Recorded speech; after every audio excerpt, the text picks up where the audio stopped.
नमस्कार, SBT news में आपका स्वागत है। पेश है 20 अक्टूबर बुधवार रात 8:15 बजे राजस्थान की बड़ी खबरें। अजमेर एसीबी की इंटेलिजेंस टीम ने ब्यावर कार्रवाई की है। टीम ने डूंगर सिंह ई मित्र संचालक सारोठ चौराहा देवाता और उसके सहयोगी चुन्नी सिंह को 15,000 रुपए की रिश्वत लेते रंगे हाथों गिरफ्तार किया है। एसीबी के महानिदेशक बीएल सोनी ने बताया कि हमें सिलिकोसिस बीमारी से पीड़ित मरीज ने शिकायत की थी।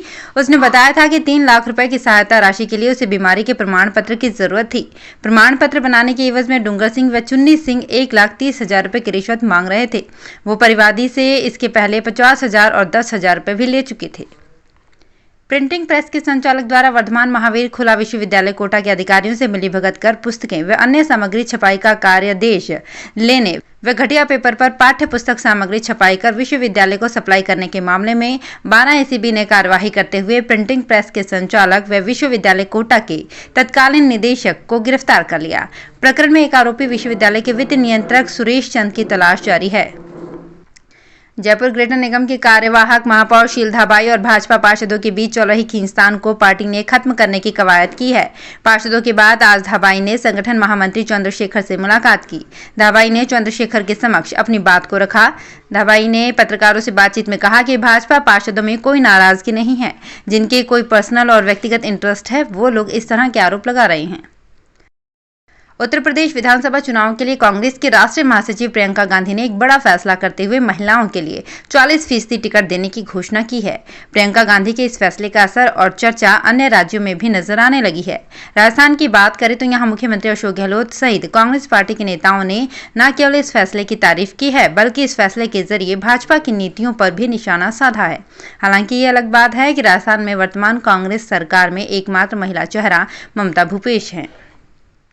बूंदी जिला परिषद साधारण सभा की बैठक में सदस्यों की ओर से केशव रायपाटन क्षेत्र की नहरों व माइनर की सफाई की मांग को लेकर हुए हंगामे के बाद सीआईडी प्रशासन हरकत में आया है।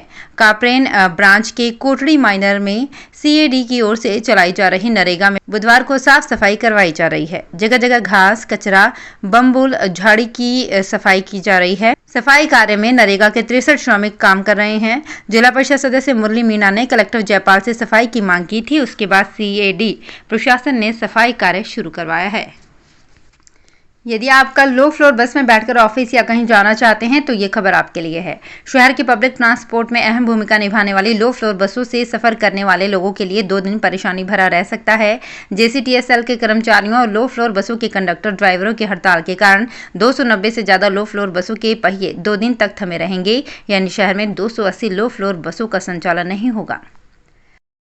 उत्तर भारत के अधिकांश राज्यों में बेरोजगारी की स्थिति चिंताजनक है। हालांकि आंकड़े बताते हैं कि राजस्थान सहित 12 राज्यों और केंद्र शासित प्रदेशों में बेरोजगारी सितंबर माह में घटी है, लेकिन स्थिति फिर भी गंभीर है।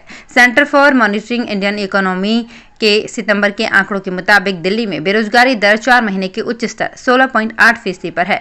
2 अंकों के आंकड़ों वाले अन्य राज्यों में राजस्थान में बेरोजगारी दर 17.9%, हरियाणा में 20.3%, जम्मू कश्मीर में 21.6% और बिहार, त्रिपुरा, झारखंड और पुडुचेरी में 10% से 15.3% के बीच है। राजस्थान में फोन टैपिंग मामले में दिल्ली क्राइम ब्रांच की ओर से मुख्यमंत्री के ओएसडी लोकेश शर्मा को पूछताछ के लिए फिर से नोटिस देने के मामले में मुख्य सचेतक महेश जोशी का बयान आया है। जोशी ने इस प्रकरण में दर्ज एफआईआर को ही गलत बताते हुए कहा कि जब सारा मामला राजस्थान का है तो एफआईआर दिल्ली में कैसे दर्ज हो सकती है। ये परंपरा संवैधानिक नहीं है। इस तरह की परंपराओं को बढ़ावा नहीं दिया जाना चाहिए। महेश जोशी ने भाजपा के सतीश पूनिया, गुलाब चंद कटारिया व राजेंद्र राठौड़ के पास अब बयान देने के सिवा कोई काम नहीं है। ब्यावर के अमृत कौर चिकित्सालय में 4 ऑक्सीजन जनरेशन प्लांट बनकर तैयार हो गए हैं। इन चारों ही प्लांट से प्रतिदिन 375 सिलेंडर ऑक्सीजन तैयार हो सकेगी। इससे अब मरीजों को ऑक्सीजन की समस्या का सामना नहीं करना पड़ेगा। अस्पताल में व्यवस्थाएं बाधित नहीं हों, इसको लेकर भी पूरा ध्यान रखा गया है। विधायक कोष एवं राष्ट्रीय स्वास्थ्य मिशन के तहत तैयार प्लांट की लाइन को मुख्य भवन से जोड़ा गया है ताकि मुख्य भवन के वार्डों को पर्याप्त ऑक्सीजन सप्लाई हो सके एवं प्रेशर की कोई समस्या नहीं आए।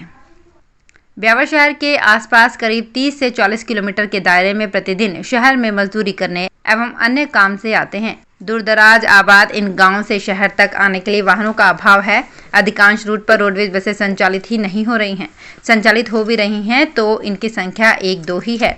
ऐसे में ग्रामीणों को निजी वाहनों के जरिए यात्रा करनी पड़ रही है। इन वाहन संचालकों की एकजुटता के चलते क्षमता से अधिक सवारियां बैठाकर यात्रा करवा रहे हैं। ऐसे में जीवन को संकट में डालकर यात्रा करना ग्रामीणों की मजबूरी बन गई है। तो फिलहाल इस बुलेटिन में इतना ही। फिर हाजिर होंगे कुछ और बड़ी खबरों के साथ। एसबीटी न्यूज के और भी वीडियोस को देखने के लिए हमारे चैनल को सब्सक्राइब करें और नोटिफिकेशन पाने के लिए बेल आइकन को प्रेस करें।